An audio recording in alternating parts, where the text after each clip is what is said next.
আপনারা দেখছেন digital express official YouTube channel. তো আপনারা প্রত্যেকেই জানেন রাজ্য সরকারের খুবই গুরুত্বপূর্ণ প্রকল্প রয়েছে, যেটার নাম হচ্ছে বার্ধক্য ভাতা। এই প্রকল্পের মাধ্যমে আপনাদের প্রত্যেককে মাসে কিন্তু 1,000 টাকা করে দেওয়া হয় 60 বছরের বেশি বয়সীদের। তো এই প্রকল্পে আপনারা যারা আগে বেশ কয়েকবার আবেদন করার পরেও আবেদন আপনাদের পত্রটা ক্যান্সেল হয়ে গিয়েছে বা রিজেক্টেড হয়ে গিয়েছে, তো আপনাদের জন্য কিন্তু একটা সুবর্ণ সুযোগ রয়েছে। আপনারা কিন্তু এই 2025 সালের প্রথম দিকে আরেকবার নতুন করে আবেদন করতে পারবেন। আগে হয়তো আপনার ফর্মগুলো রিজেক্ট হয়ে গেছে, এবার কিন্তু হবে না। কারণ আগে আপনি এমন কিছু ভুল করেছেন, যেমন আপনার আধার কার্ডে এক নাম রয়েছে, অ্যাপ্লিকেশন ফর্মে আরেক নাম রয়েছে। এই সমস্ত যাবতীয় ভুলভাল তথ্য দেওয়ার জন্য কিন্তু আপনার ফর্মগুলো বাতিল হয়েছিল, বা আপনার তখন বয়স হয়নি সেরকম 60 বছর। এই জন্য বিভিন্ন কারণে ভুল হয়েছিল এবং তার জন্য কিন্তু আপনার ফর্মটা কিন্তু বাতিল হয়েছিল। এটা আপনি জানেন ভালো করেই যে আপনার ফর্মটা কেন বাতিল হয়েছে, এটা আপনি এতদিনে বুঝে গিয়েছেন। তো সেই ভুলটা কিন্তু আর করবেন না।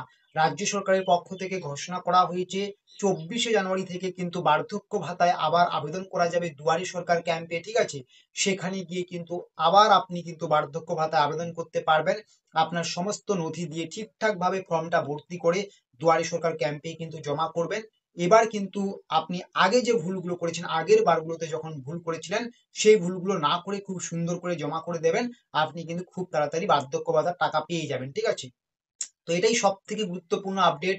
যারা আপনারা দীর্ঘদিন ধরে জানতে চেয়েছিলেন যে বার্ধক্য ভাতার আবেদন কবে থেকে শুরু হবে, আপনাদের বার্ধক্য ভাতার আবার নতুন করে আবেদন শুরু হচ্ছে কিন্তু 24শে জানুয়ারি 2025 থেকে, ঠিক আছে? প্রত্যেকেই সেখানে দুয়ারে সরকার ক্যাম্পে গিয়ে কিন্তু আপনারা আবেদন করবেন। সেখান থেকে ফর্ম সংগ্রহ করে অভিজ্ঞ মানুষের দ্বারা সেই ফর্মটাকে ভর্তি করে, বা নিজে পারলে খুব সুন্দর করে ভর্তি করে জমা করে দেবেন সমস্ত ডকুমেন্টসে সিগনেচার করে।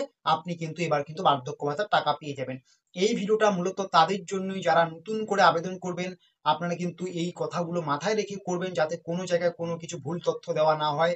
এবং যারা আগে আবেদন করেছেন কিন্তু রিজেক্টেড হয়ে গেছে ফর্ম, তারা কিন্তু আগে যে ভুলগুলো করেছেন সেই ভুলগুলো না করে খুব সুন্দর করে কিন্তু অ্যাপ্লিকেশনটা করে নেবেন, ঠিক আছে?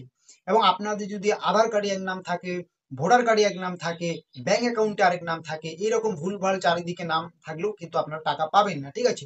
এগুলো কিন্তু মাথায় রাখবেন। আপনার আধার কার্ডে যে নামটা আছে, আপনার সমস্ত ডকুমেন্টস এমনকি অ্যাপ্লিকেশন ফর্মেও যাতে ওই নামটাই থাকে, ঠিক আছে? তো এটাই সর্বশেষে বলবো, 24শে জানুয়ারি থেকে কিন্তু আপনারা আবার পুনরায় বার্ধক্য ভাতায় আবেদন করতে পারছেন। কোনো জায়গায় আপনাকে যেতে হবে না। আপনার বাড়ির নিকটবর্তী স্থানে যে দুয়ারে সরকার ক্যাম্প বসবে, সেখানেই কিন্তু আপনি করতে পারবেন।